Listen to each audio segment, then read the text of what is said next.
tous dans Mythic Echoes. Je suis Jane Beaumont. Quand j'étais petite, dans mon village en France, les anciens nous racontaient que si l'on s'approchait trop près de la rivière au crépuscule, les ondines pouvaient nous attirer dans leurs eaux profondes. Ces histoires m'ont tellement marqué qu'elles ont façonné ma passion pour le folklore. Et je suis Marcus Killam.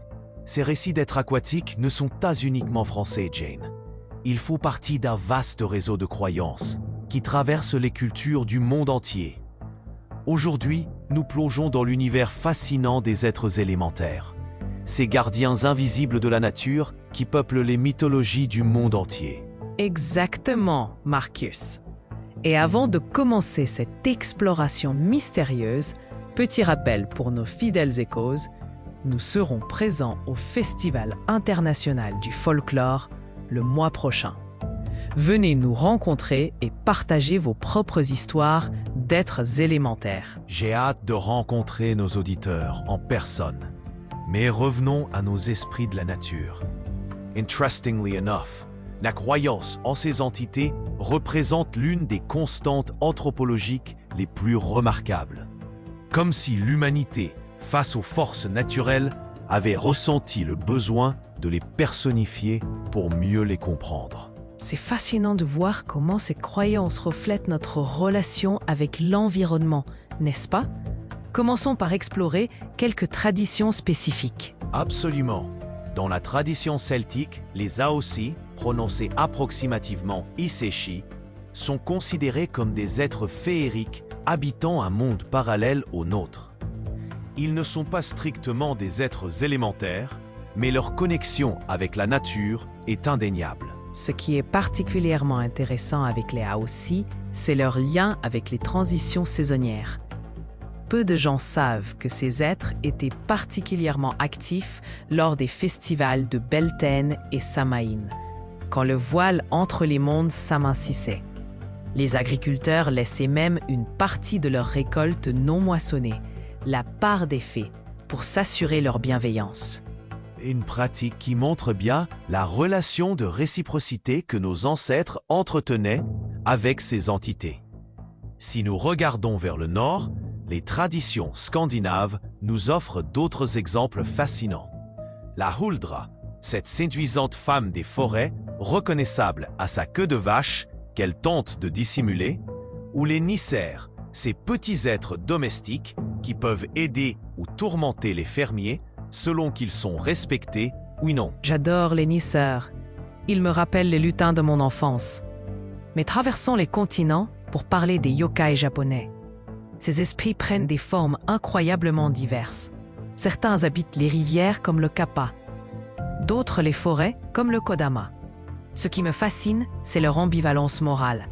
Ils ne sont ni bons ni mauvais par nature, mais réagissent au comportement humain. Cette ambivalence se retrouve dans de nombreuses traditions indigènes à travers le monde. Des esprits de la forêt amazonienne aux êtres aquatiques aborigènes d'Australie, on observe des parallèles saisissants malgré l'absence de contact entre ces cultures.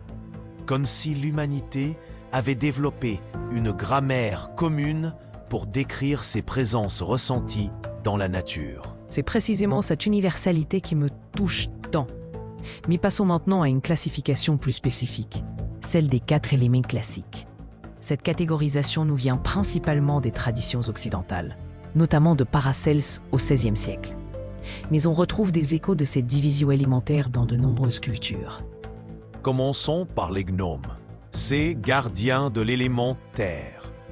Contrairement à l'image populaire du nain de jardin, les gnomes originels étaient décrits comme des êtres petits mais puissants, gardiens des trésors souterrains et des minerais. Et ils étaient loin d'être aussi sympathiques que leur représentation moderne. Dans certaines régions minières d'Europe, on racontait que les gnomes pouvaient provoquer des éboulements si les mineurs manquaient de respect envers la montagne. Interestingly enough, mes recherches dans les Carpates ont révélé que certaines communautés minières pratiquaient encore au début du XXe siècle des rituels pour apaiser ces esprits. Ils laissaient de petites offrandes de nourriture dans les tunnels et évitaient certains jurons considéré comme particulièrement offensant pour les gnomes. Ça ne m'étonne pas. Les gens qui travaillent en contact étroit avec les éléments conservent souvent ces croyances plus longtemps. Passons aux sylphes, ces créatures de l'air. Ils sont parmi les plus éthérés et insaisissables des êtres élémentaires. Dans l'art européen, ils ont souvent été représentés comme des êtres gracieux, presque transparents, chevauchant les vents. Les sylphes occupent une place particulière dans l'imaginaire poétique. Ils symbolisent l'inspiration, le souffle créateur. On les associe aux muses, à cette idée que certaines pensées nous sont littéralement insufflées par des présences invisibles. J'aime beaucoup cette idée. Personnellement, je ressens parfois cette présence, quand le vent se lève soudainement pendant que j'écris. Mais continuons avec les salamandres, ces fascinants esprits du feu. Les salamandres élémentaires, à ne pas confondre avec les amphibiens du même nom, sont parmi les êtres les plus ambivalents. Le feu étant à la fois créateur et destructeur, ces entités incarnent cette dualité. Dans l'alchimie, elles représentaient la transformation, la purification par le feu. Ce qui est fascinant, c'est que même dans des cultures très éloignées, comme chez certains peuples polynésiens, on retrouve des esprits du feu aux caractéristiques similaires, imprévisibles, puissants, exigeant respect et précaution. Mais venons-en à mes préférés, les ondines et autres esprits de l'eau. L'eau, source de vie mais aussi élément imprévisible et potentiellement mortel, a inspiré certaines des créatures les plus complexes du folklore mondial. Des sirènes méditerranéennes aux nix germaniques, en passant par les naken scandinaves, ces êtres partagent souvent une beauté envoûtante et un chant irrésistible. That reminds me of les histoires que ma grand-mère racontait sur la Vouivre, cette femme serpent qui gardait les sources dans l'est de la France. Elle n'était pas exactement une ondine, mais partageait cette connexion profonde avec l'eau. Ces êtres aquatiques semblent particulièrement liés aux transitions, entre la vie et la mort, entre notre monde et l'autre. Une observation très pertinente, Jane. L'eau elle-même est un symbole universel de passage, de transformation. Il n'est pas étonnant que les êtres qui l'habitent partagent ces caractéristiques. Mais quelle place ces croyances peuvent-elles avoir dans notre monde moderne, dominé par la science et la technologie? C'est une excellente question. Je pense que ces traditions prennent aujourd'hui une nouvelle signification, notamment écologique. Quand nous parlons de respecter les esprits de la forêt, n'est-ce pas une façon poétique d'exprimer notre responsabilité envers les écosystèmes? Absolument. La science nous a fourni des explications mécanistes pour les phénomènes naturels, mais elle n'a pas nécessairement comblé notre besoin de relations significatives avec la nature. Ces êtres élémentaires peuvent être vus comme des métaphores puissantes de notre interdépendance avec le monde naturel. Et on observe un regain d'intérêt pour ces traditions dans divers mouvements spirituels contemporains. Des pratiques néo-païennes aux approches écologiques profondes, nombreux sont ceux qui redécouvrent la valeur de ces récits anciens. Ce qui est particulièrement intéressant d'un point de vue anthropologique, c'est comment ces croyances s'adaptent au contexte contemporain. J'ai rencontré des personnes qui parlent des esprits du code informatique ou des entités numériques, comme si notre besoin d'animer l'invisible s'étendait maintenant aux technologies que nous ne comprenons pas complètement. C'est fascinant. L'être humain semble avoir ce besoin fondamental de donner un visage, une personnalité aux forces qui l'entourent. Qu'il s'agisse d'un orage ou d'un algorithme complexe, nous cherchons à établir une relation, à créer du sens. Et c'est peut-être là que réside la véritable valeur de ces traditions. Non pas comme des explications littérales du monde, mais comme des façons de maintenir une relation respectueuse et attentive avec notre environnement. Exactement. Que nous croyions ou non aux êtres élémentaires au sens littéral, ils nous rappellent notre place dans un réseau complexe de relations, avec la terre, l'eau, l'air et le feu qui constituent notre monde. Pour résumer, notre exploration d'aujourd'hui, nous avons vu comment différentes cultures à travers le monde ont développé des conceptions remarquablement similaires d'êtres élémentaires. Comment ces entités reflètent notre relation avec les forces naturelles et comment elles continuent d'inspirer et d'informer notre compréhension du monde, mènent à l'ère scientifique. Pour résumer notre exploration d'aujourd'hui, nous avons vu comment différentes cultures à travers le monde ont développé des conceptions remarquablement similaires d'êtres élémentaires. Comment ces entités reflètent notre relation avec les forces naturelles et comment elles continuent d'inspirer et d'informer notre compréhension du monde, même à l'ère scientifique. Pour résumer notre exploration d'aujourd'hui, nous avons vu comment différentes cultures à travers le monde ont développé des conceptions remarquablement similaires d'êtres élémentaires. Comment ces entités reflètent notre relation avec les forces naturelles et comment elles continuent d'inspirer et d'informer notre compréhension du monde, mène à l'ère scientifique.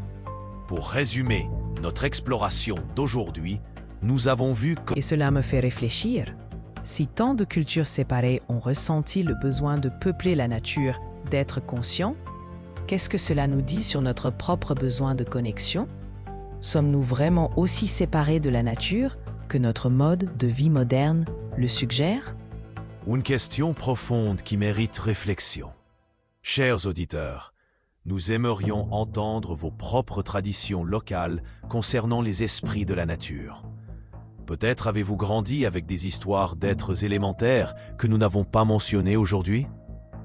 Oui, prenez un moment pour réfléchir à ces histoires qui ont peut-être bercé votre enfance ou que vous avez découvertes plus tard.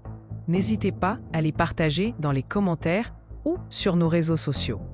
Votre participation enrichit tellement notre communauté d'Ecos. Et restez à l'écoute pour notre prochain épisode où nous explorerons le fascinant monde des créatures métamorphes. Ces êtres capables de changer de forme qui apparaissent dans les mythologies du monde entier. J'ai tellement hâte d'aborder ce sujet. D'ici là, chers auditeurs, si vous avez apprécié cet épisode, n'oubliez pas de vous abonner et de partager Mythique Ecos autour de vous. Chaque commentaire, chaque partage nous aide à faire vivre ces traditions fascinantes. Absolument. Votre soutien signifie beaucoup pour nous et nous permet de continuer à explorer ces récits ancestraux qui résonnent encore aujourd'hui. Until next time, keep listening for the echoes. Until next time, keep listening for the echoes.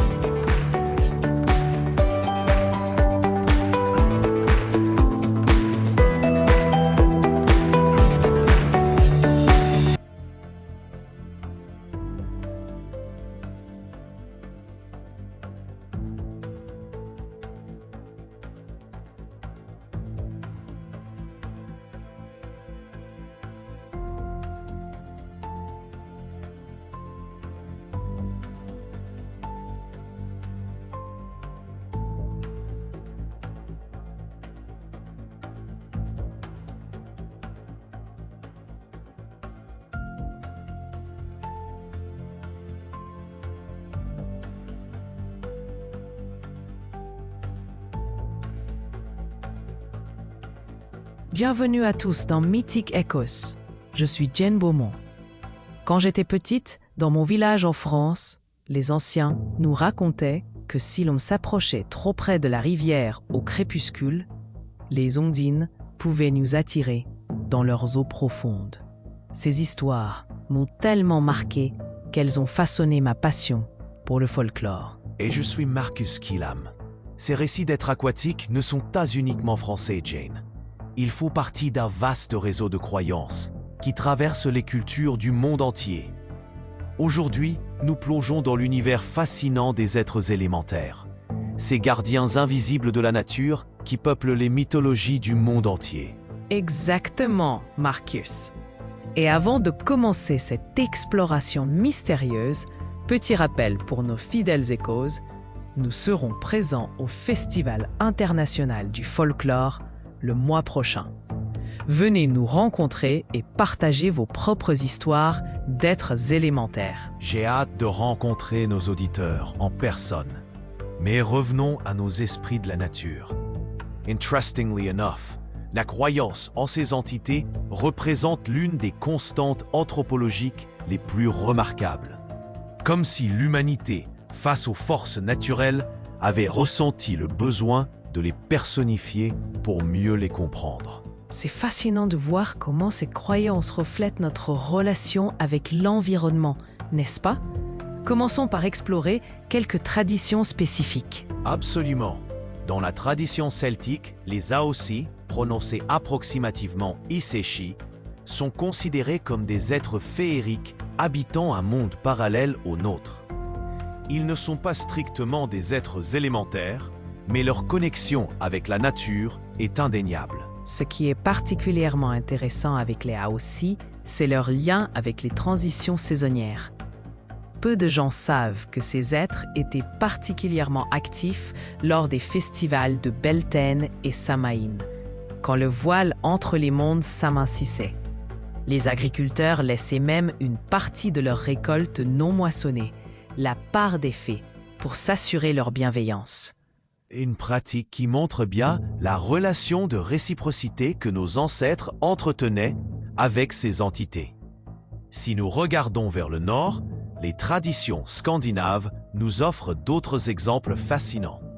La Huldra, cette séduisante femme des forêts, reconnaissable à sa queue de vache qu'elle tente de dissimuler, ou les Nisser, ces petits êtres domestiques qui peuvent aider ou tourmenter les fermiers selon qu'ils sont respectés ou non. J'adore les Nisser. Ils me rappellent les lutins de mon enfance. Mais traversons les continents pour parler des yokai japonais. Ces esprits prennent des formes incroyablement diverses. Certains habitent les rivières comme le kappa, d'autres les forêts comme le kodama. Ce qui me fascine, c'est leur ambivalence morale. Ils ne sont ni bons ni mauvais par nature, mais réagissent au comportement humain. Cette ambivalence se retrouve dans de nombreuses traditions indigènes à travers le monde. Des esprits de la forêt amazonienne aux êtres aquatiques aborigènes d'Australie, on observe des parallèles saisissants malgré l'absence de contact entre ces cultures. Comme si l'humanité avait développé une grammaire commune pour décrire ces présences ressenties dans la nature. C'est précisément cette universalité qui me touche tant. Mais passons maintenant à une classification plus spécifique, celle des 4 éléments classiques. Cette catégorisation nous vient principalement des traditions occidentales, notamment de Paracelse au XVIe siècle. Mais on retrouve des échos de cette division élémentaire dans de nombreuses cultures. Commençons par les gnomes, ces gardiens de l'élément terre. Contrairement à l'image populaire du nain de jardin, les gnomes originels étaient décrits comme des êtres petits mais puissants, gardiens des trésors souterrains et des minerais. Et ils étaient loin d'être aussi sympathiques que leur représentation moderne. Dans certaines régions minières d'Europe, on racontait que les gnomes pouvaient provoquer des éboulements si les mineurs manquaient de respect envers la montagne. Interestingly enough, mes recherches dans les Carpates ont révélé que certaines communautés minières pratiquaient encore au début du XXe siècle des rituels pour apaiser ces esprits. Ils laissaient de petites offrandes de nourriture dans les tunnels et évitaient certains jurons considérés comme particulièrement offensants pour les gnomes. Ça ne m'étonne pas. Les gens qui travaillent en contact étroit avec les éléments conservent souvent ces croyances plus longtemps. Passons aux sylphes, ces créatures de l'air. Ils sont parmi les plus éthérés et insaisissables des êtres élémentaires. Dans l'art européen, ils ont souvent été représentés comme des êtres gracieux, presque transparents, chevauchant les vents. Les sylphes occupent une place particulière dans l'imaginaire poétique. Ils symbolisent l'inspiration, le souffle créateur. On les associe aux muses, à cette idée que certaines pensées nous sont littéralement insufflées par des présences invisibles. J'aime beaucoup cette idée. Personnellement, je ressens parfois cette présence, quand le vent se lève soudainement pendant que j'écris. Mais continuons avec les salamandres, ces fascinants esprits du feu. Les salamandres élémentaires, à ne pas confondre avec les amphibiens du même nom, sont parmi les êtres les plus ambivalents. Le feu étant à la fois créateur et destructeur, ces entités incarnent cette dualité. Dans l'alchimie, elles représentaient la transformation, la purification par le feu. Ce qui est fascinant, c'est que même dans des cultures très éloignées, comme chez certains peuples polynésiens, on retrouve des esprits du feu aux caractéristiques similaires, imprévisibles, puissants, exigeant respect et précaution. Mais venons-en à mes préférés, les ondines et autres esprits de l'eau. L'eau, source de vie mais aussi élément imprévisible et potentiellement mortel, a inspiré certains